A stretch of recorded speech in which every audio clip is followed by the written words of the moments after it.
Olá, eu sou a Marcela Brito, jornalista do IDP, e começa agora o segundo episódio do IDPcast da temporada Carreiras.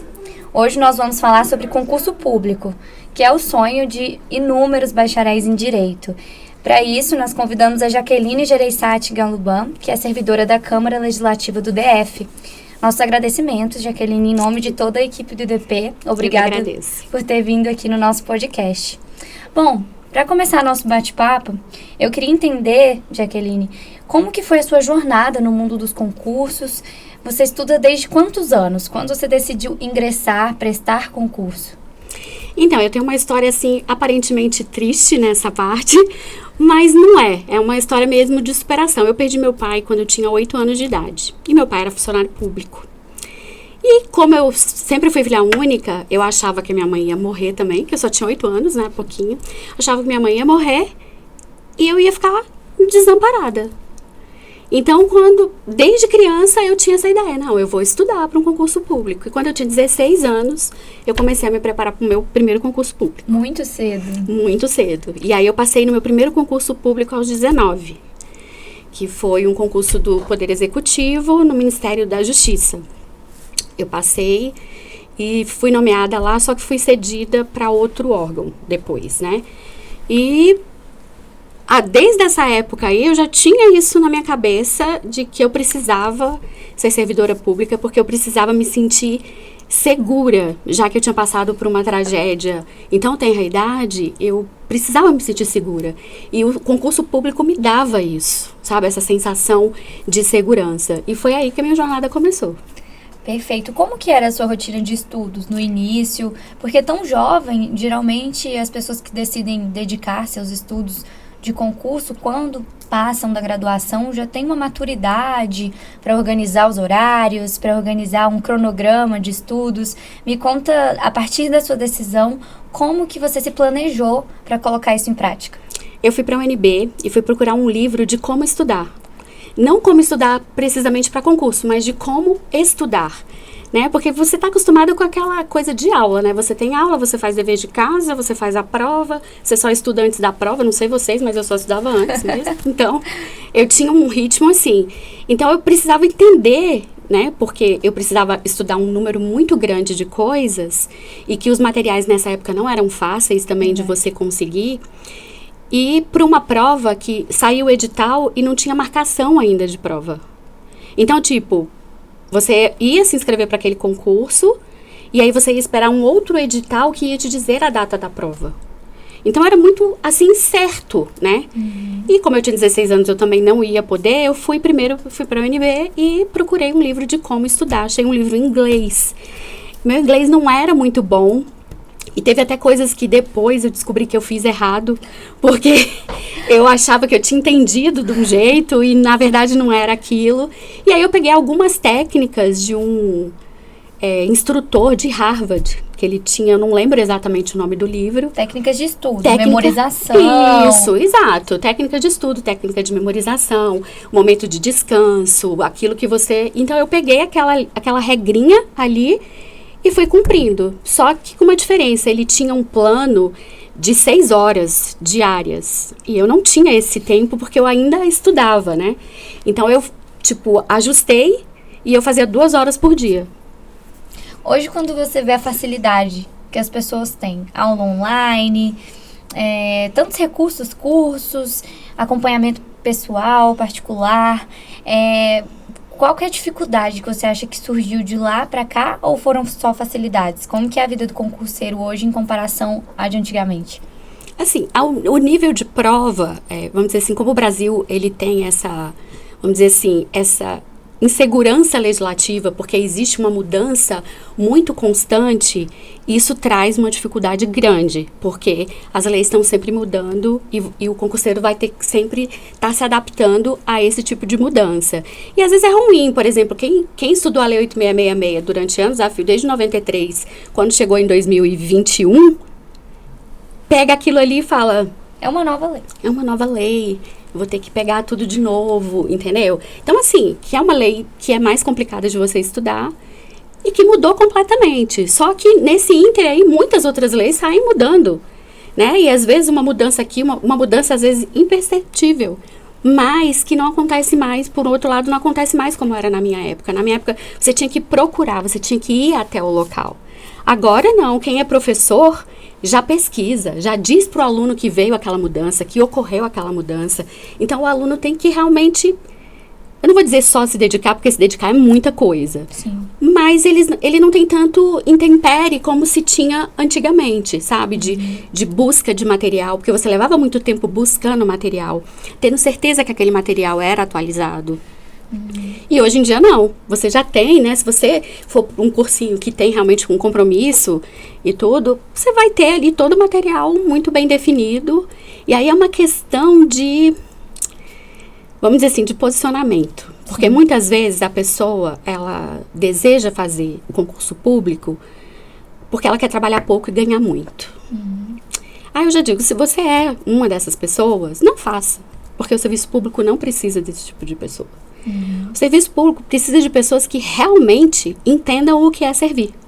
Porque o servidor público nada mais é do que um serviçal da sociedade. Sim. E se você não se enxerga dessa maneira, você se enxerga como uma pessoa muito importante, que ocupa um cargo e está superior de alguma maneira e vai ganhar muito para não fazer praticamente nada, realmente o serviço público não é o seu lugar, né? Se a gente quer uma mudança no país, já que a gente exige tanto, né?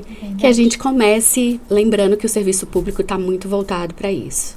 É um excelente ponto, assim, existem muitos estigmas em torno de uma carreira pública. Existe. E eu acredito que esse, infelizmente, é um dos mais enraizados, né? De isso. Que é sinônimo enfim, dessa comodidade. Isso. E eu acho que são coisas diferentes, né? Uma são segurança. Coisas diferentes, a segurança. Que um cargo te oferece de uma comodidade. Isso não significa que você pode fazer tudo, né?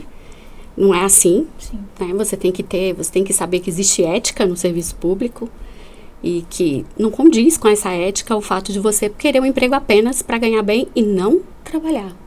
É complicado isso aí, mas é uma construção social que veio, né, se enraizando e que a gente tenta desestimular, né? Com certeza.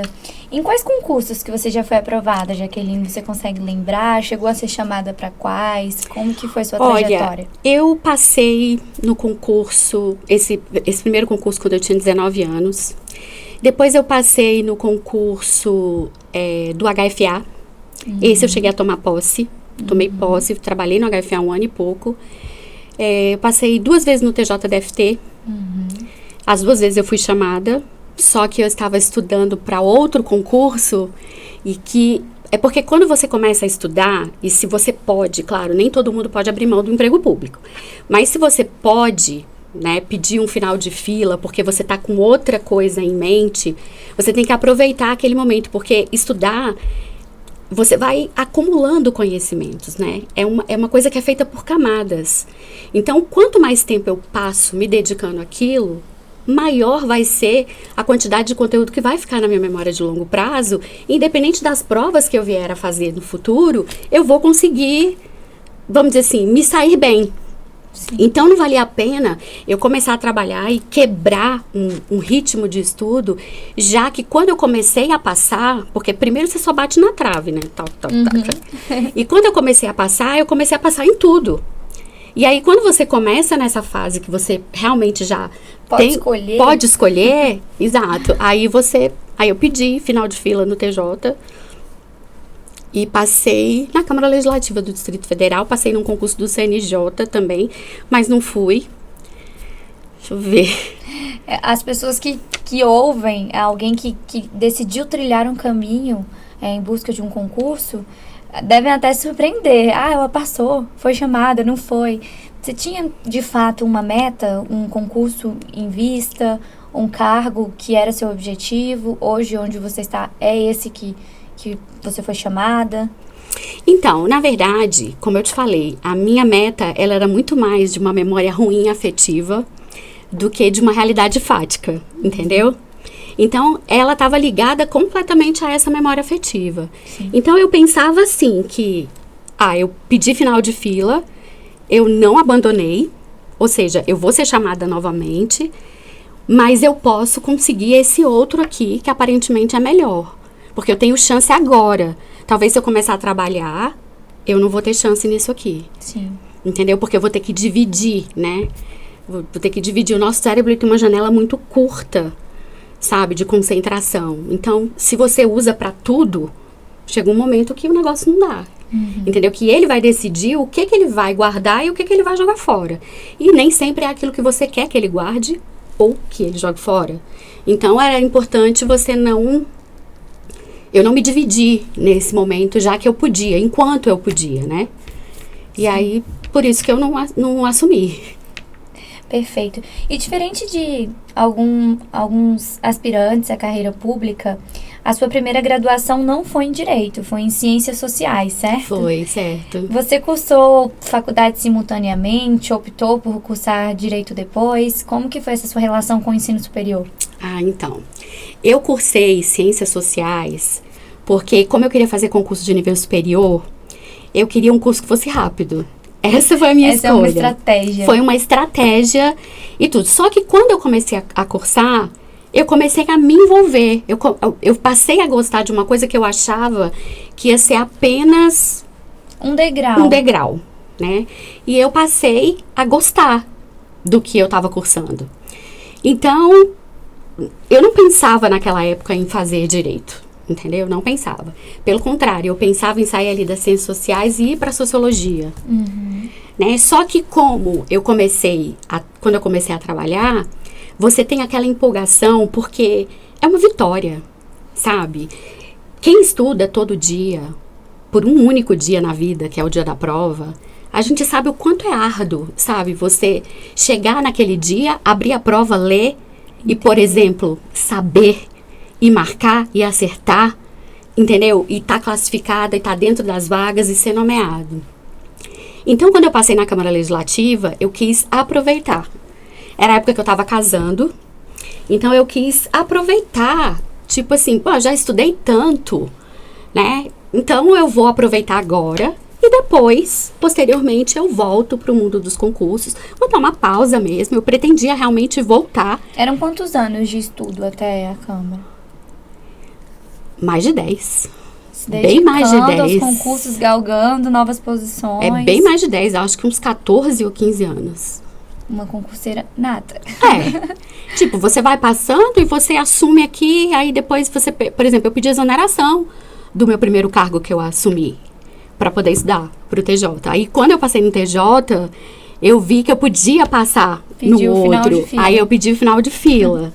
Entendeu? Aí veio um outro concurso do TJ e de outro cargo, aí eu fiz. Aí eu passei também. Aí eu fui chamada também. E eu também pedi final de fila. Então, assim, era, vamos dizer assim, uma escalada, né? Aí o que eu pensava em ter um cargo de nível superior. Só que aí eu fui bater na Câmara Legislativa num cargo de nível médio. E o cargo de nível médio na Câmara Legislativa é um cargo que te dá muitas possibilidades. Aliás, no legislativo, né? Sim. É o cargo que te dá muitas possibilidades. E eu fiquei grávida. Eu engravidei do meu primeiro filho. E aí, quando eu engravidei do meu primeiro filho, eu falei, não, agora eu vou curtir.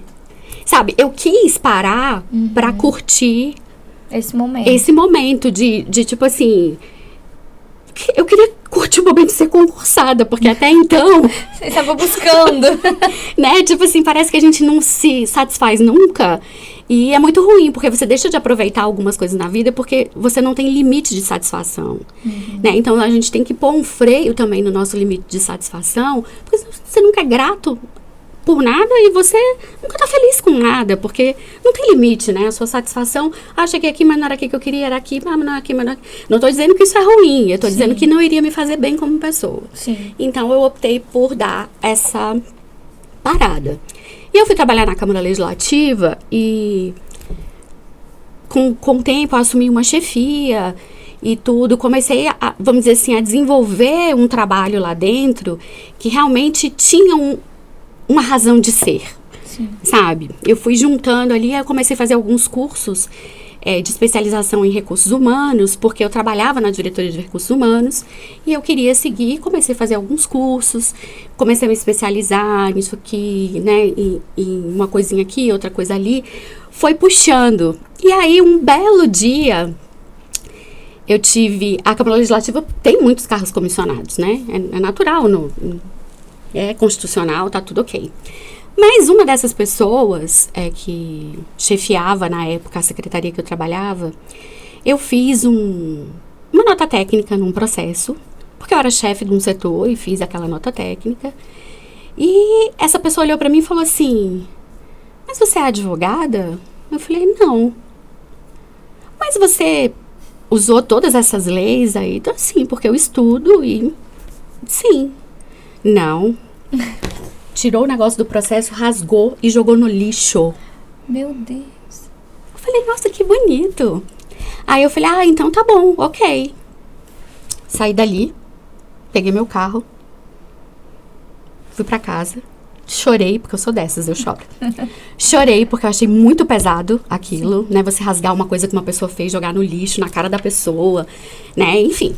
Mas são coisas que acontecem. Eu falei, gente, vou chorar mais não. É uma advogada que ela quer? Pois é uma advogada que ela vai ter. E aí eu falei, quer saber de uma coisa? Vamos matricular no curso de Direito, porque eu já trabalho com isso mesmo. Né? E aí depois eu penso, eu faço a faculdade de Direito e vou e faço um cargo de carreira jurídica. Vou estudar para concurso um cargo de carreira jurídica. Uhum. E foi assim que eu fui parar na minha segunda graduação de Direito. Qual cenário que você estava? Com quanto tempo de Câmara? Com quantos anos?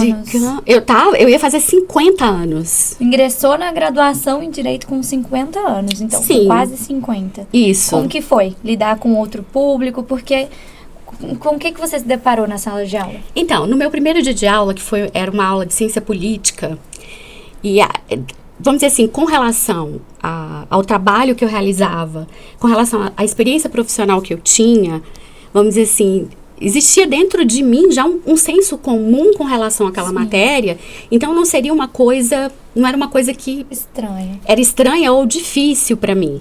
E quando eu comecei a ouvir aquele tanto de jovem a falar umas coisas, eu falei, eu vou embora. Eu peguei minhas coisas e fui embora. E fui cancelar. Falei, não vou dar conta, porque eu não vou ter paciência para isso. 5 anos da minha vida aqui dentro, não vou ter paciência. E fui para pedir o cancelamento. Só que quando eu fui pedir o cancelamento, a menina que me atendeu, ela olhou para mim e falou assim, não faz isso não. Olha, eu achei tão bacana quando a senhora veio aqui, que eu falei para minha mãe, que a minha mãe devia estudar. Nossa. Porque a senhora já tem emprego, já está formada e está aqui, minha mãe nunca se formou. Por favor, não sai. Aí eu olhei aquilo, falei assim, vou aceitar como um sinal de Deus. Eu pensei assim na minha cabeça, falei, tá bom, não vou cancelar não, mas é o seguinte, eu só posso fazer 2 disciplinas. Não, mas a gente não... 2 disciplinas não pode, a coordenação não aceita. Eu falei, então vamos fazer o seguinte, se a coordenação aceitar, é porque é pra eu ficar. Se não, eu vou embora. Ela foi lá, voltou. Não, a senhora pode fazer. Deu certo. Ai, que bom. E como foi concluir o curso? Correu tudo bem? Sim, aí eu fiz meus planejamentos, né? Eu queria passar na UAB quando eu estivesse no 9º semestre. Sim. Então, eu trabalhava 8 horas por dia. Eu estudava à noite. Uhum. Então, eu tinha que encaixar, de alguma maneira, descanso, lazer, ser esposa, ser mãe, ser eu mesma e outras coisas mais que a gente precisa, né? Estudos. E com o estudo da faculdade, com o trabalho. E eu trabalho em assessoria de plenário, então é muito puxado, Sim. entendeu? Você tem muita... E eu ainda, além da assessoria de plenário, eu ainda era chefe de uma sessão. Ainda tive um convite, fui ser coordenadora da CPI do feminicídio, ou seja... Pensei, minha filha, né? Você está querendo que o dia tenha mais horas, né? Então, vamos ver como é que nós vamos fazer isso. Aí, eu fiz um planejamento. O que eu ia fazer dia X e dia Y? Porque quando você tem muitas coisas para fazer, você não consegue fazer tudo num único dia. E é por isso que, às vezes, as pessoas se perturbam também. Porque, nossa, mas eu tenho tudo isso para fazer. Tá, mas você não tem isso para fazer todos os dias. Né? Cada dia você pode separar as coisas. E aí, eu comecei estudando para a OAB 2 vezes por semana.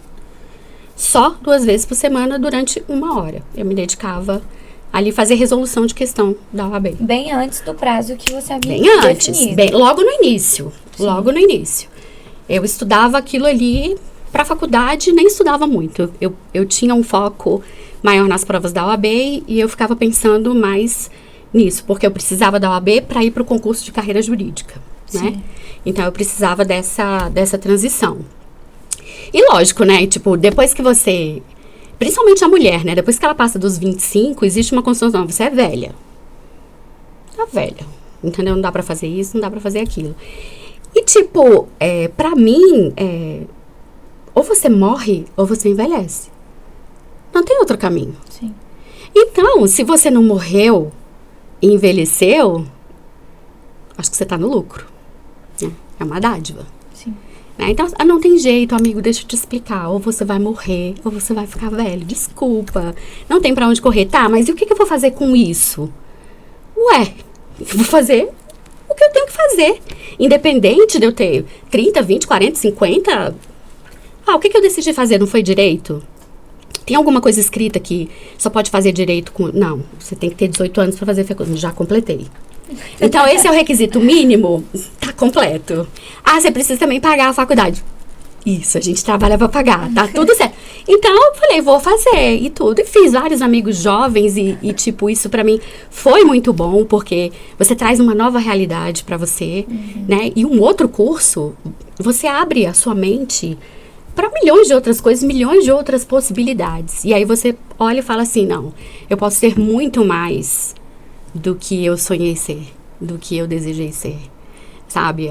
É como se você estivesse dirigindo, estivesse pisando no acelerador e não tivesse qualquer empecilho, nem sinal, nenhum outro carro, nenhuma pessoa, nem nada. Você só vai, sabe? Então foi muito bom para mim. Perfeito. Hoje, onde que você atua na CLDF? Eu sou chefe do setor de recrutamento e seleção. Já estou responsável pela vida funcional, pelo histórico funcional dos servidores da casa, desde o momento em que eles tomam posse até o momento em que eles aposentam. Então, toda essa jornada, né, todo esse histórico funcional que eles vão fazer ali é a responsabilidade desse setor. Perfeito. E o que você já fez nesses 30 anos de casa? Assim, quais foram os pontos altos assim, da sua carreira? E eu fiz muita coisa, mas assim, eu acho que o melhor ponto foi quando eu resolvi trabalhar no plenário, né? Eu recebi um convite e assumi, eu era chefe de um outro setor, que não é esse que eu sou agora, e assumi essa responsabilidade de passar a fazer uma assessoria de plenário, porque a faculdade contribuiu muito para isso, né?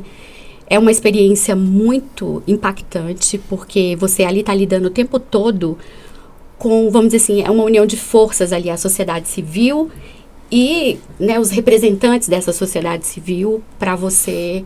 Existem muitas frustrações também, não é só, né? Mas, tipo, é muito impactante você saber que você pode contribuir, ainda que a sua contribuição seja oculta, sabe? Seja invisível, você pode. Então, foi um momento muito bacana na minha carreira. E também, assim, você assumir uma chefia de um setor que tem uma relevância na vida da pessoa, sabe? Porque todas as decisões que o setor toma, ela tem um impacto direto na vida daquele servidor. Então, eu acho que isso é muito importante, porque você aprende...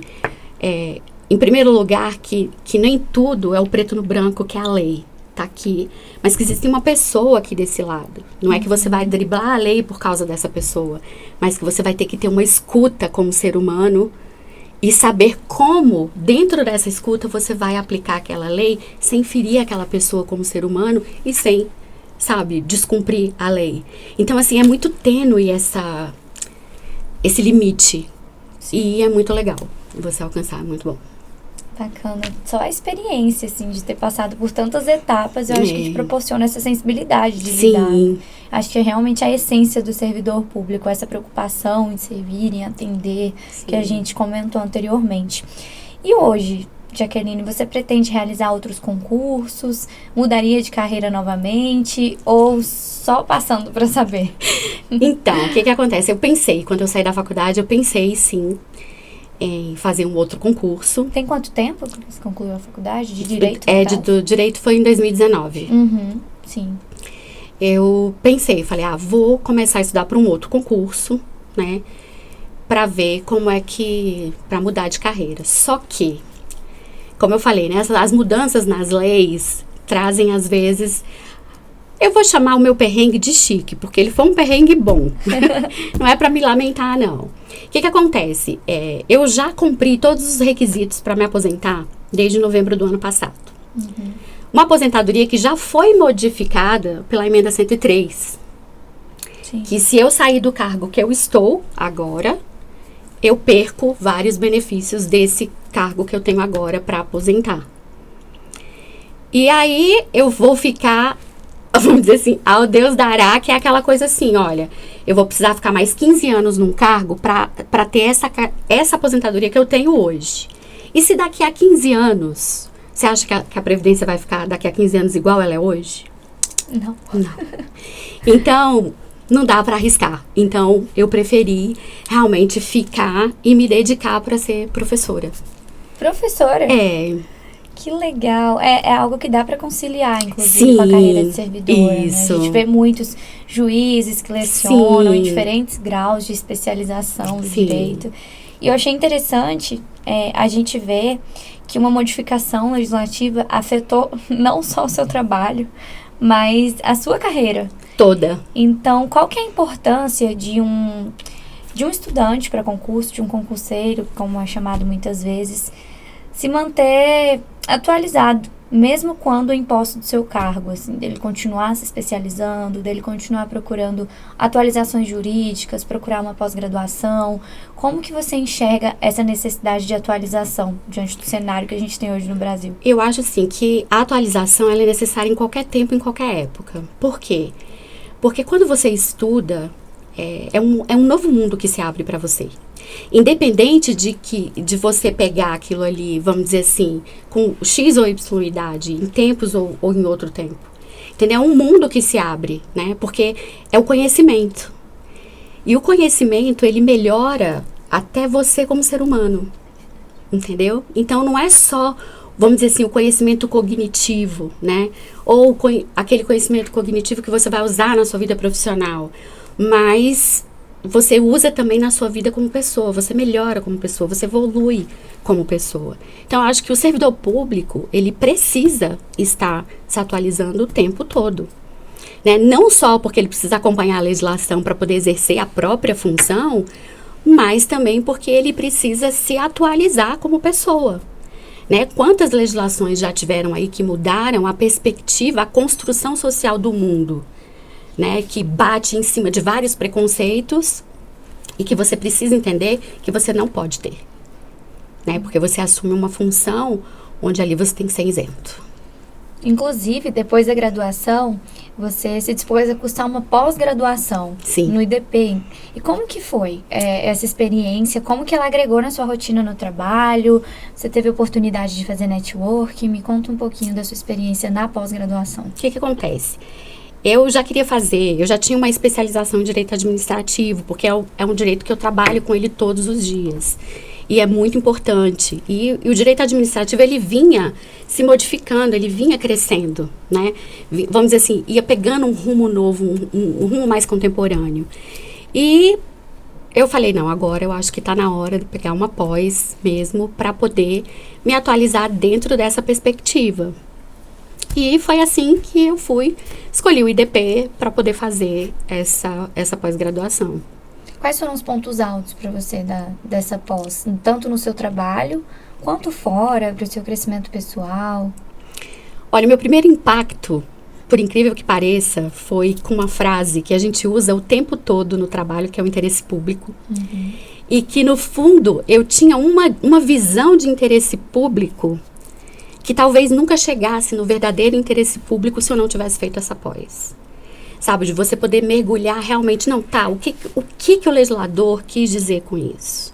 O que é realmente o interesse público aqui na palma da tua mão, sabe? Como servidor. E isso realmente mudou muito a minha visão com relação a, vamos dizer assim, ao que eu atuava, da forma como eu atuava. Então, teve uma importância muito grande para mim. Perfeito, Jaqueline. Nós já estamos encaminhando para o encerramento do nosso podcast. Vamos para as perguntas finais e a pergunta de milhões, que é: qual que é a sua dica para quem está nessa trajetória, para quem decidiu, de fato, ingressar na carreira pública, está nesse caminho de estudo?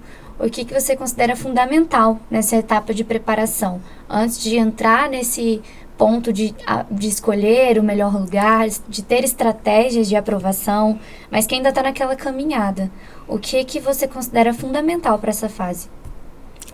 Saber o que você tem perfil para fazer. Porque não adianta, entendeu? Você ganhar bem, não adianta você ter um local de trabalho legal, se você realmente não tem perfil para aquilo. Porque se você não tem, vai chegar um momento em que o dinheiro e qualquer outra coisa não vão trazer a felicidade que você pensa em alcançar. Então, eu acho que antes de escolher a carreira pública, você tem que ver se você tem perfil para a carreira pública. Ah, tenho. Tá. E perfil dentro da carreira pública existem vários cargos.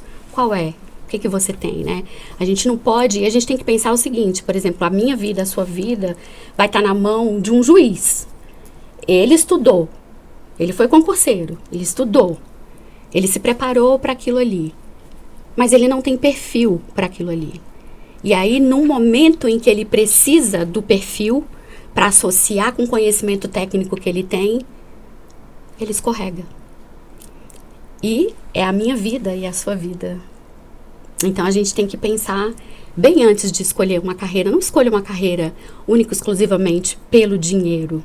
E muito menos porque você não vai trabalhar. Porque se sentir inútil é a pior coisa que pode acontecer. Então, escolha e saiba que é uma jornada difícil, não é uma jornada fácil. Mas é uma jornada que vale a pena, se é isso que você quer pra você. Que vai valer a pena. Né? E não bota minhoca na cabeça. Ah, só passa no concurso quem estuda 10 horas por dia. Só passa no concurso quem fecha o edital. Desmistifica os estudos. Entendeu? O estudo é para você encontrar um prazer. Porque quando você encontra a rota do prazer dentro do estudo, aí você vai embora. Aí você chega onde você quer chegar. Perfeito. E para quem alcançou o concurso e quer fazer essa transição de carreira, qual que é a mensagem que você tem para deixar? Aí você tem que pesar os prós e os contras. Porque, às vezes, a transição da carreira, por exemplo, no meu caso, eu poderia ter vamos dizer assim, poderia ter uma carreira de procurador, porque a minha formação me permite que eu faça de defensor público, são de juiz, são cargos de membro, que, por exemplo, que podem ter, vamos dizer assim, muita pompa, né? Sim. Mas que não ia trazer para mim o que eu realmente preciso, porque todo mundo está caminhando para um momento, pensando no momento em que você for parar. E no momento que eu for parar, eu quero poder ter condições de ter uma vida digna. Certo? Então, não dá para você arriscar. Então, se você vai transitar de uma carreira para outra, põe o pé no chão. E veja, né? Como que é a aposentadoria do meu cargo aqui? Como que vai ser se eu sair do meu cargo para cá? Porque a gente não pode fazer as coisas pensando só no hoje. Você tem que botar o futuro, né? A não ser que você está esperando morrer, mas se você não está, né? Que nem eu, estou esperando viver, então tem que pensar no futuro. Tá certo, Jaqueline. Eu queria agradecer mais uma vez a sua presença, seu tempo despendido em conversar conosco. E, com certeza, a sua fala, a sua trajetória, a sua carreira vai inspirar muitas pessoas que nos ouvem. Eu que agradeço, gente, pelo convite. Muito obrigada. Foi um prazer estar aqui com vocês.